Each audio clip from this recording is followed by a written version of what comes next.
the club. Victor Cruz, the highly productive wide receiver, of course, salsaing in the end zone. Now, only a memory for Giants fans. As we sit here right now, should Giants fans feel like the glass is half empty or half full? Half full, man. Because why?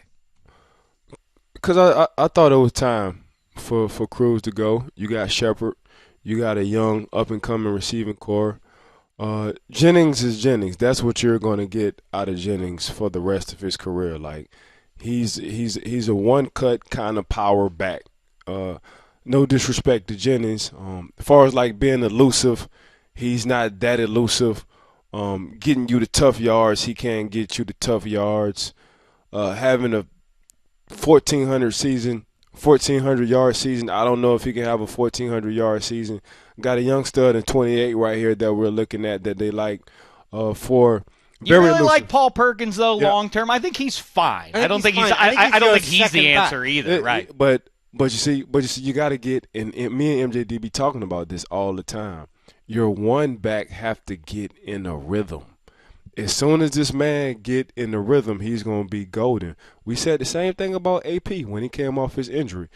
AP has to get in a rhythm. Once he gets in a rhythm, it's a wrap. Le'Veon Bell came back. He's starting to get in a rhythm. Now we saw Le'Veon Bell go from patient to super patient. The same way with 28 right here, man. You got to let this guy get in the rhythm because once he get in the rhythm, now the offensive line getting in the rhythm. Now once the offensive line get in the rhythm, the offensive coordinator get in the rhythm. Now once the offensive coordinator get in the rhythm, now OBJ becomes OBJ. Now Shepard becomes the Shepard we've been looking for. He's a upgraded young version of Victor Cruz. That's all Shepard is.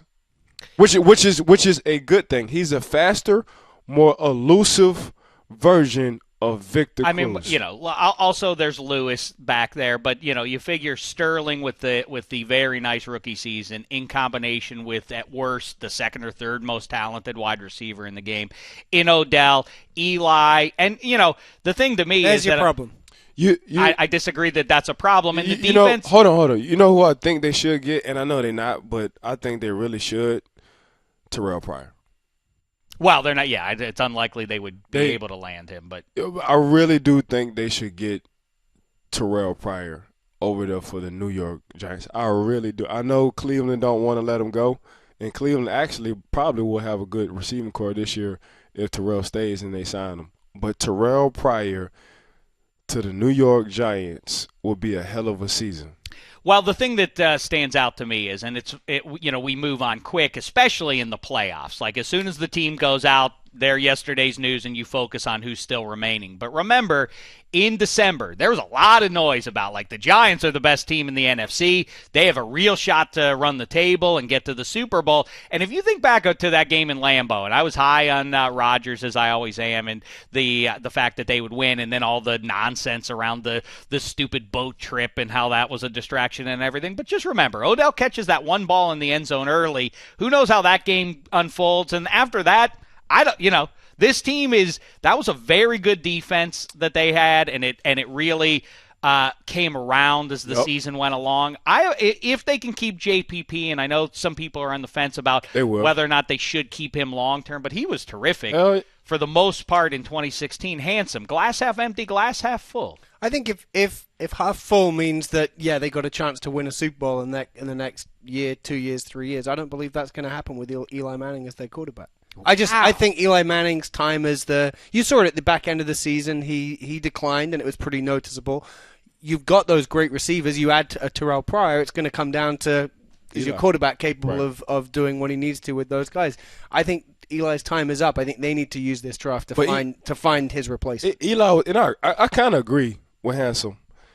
Eli was Eli when they had that 1-2 running back punch when Bradshaw and Jacobs. That goes back to Paul Perkins. Yeah. I think they need somebody else back there. And they do. They do. Christian McCaffrey. How jazzy would that be? I mean, in the biggest market, if you dropped McCaffrey back there, that would be fun. You're talking goal right now, Shaq. Right. You're talking goal right now. We've seen with the Mannings, that decline, that arm strength decline happens pretty quickly. And let's say there's some physical similarities between those two, between Peyton and Eli. Eli's, 35 years old? Yeah, now? but that happened to Peyton when he was 40. I think, in fact, it the other side. Happened to Peyton the other side 40, of that. Dave. It happened 2 years ago. Okay, but he had the neck issue too. But my point is that when you are a physically, he's an immobile guy to begin with. So what's the fall off?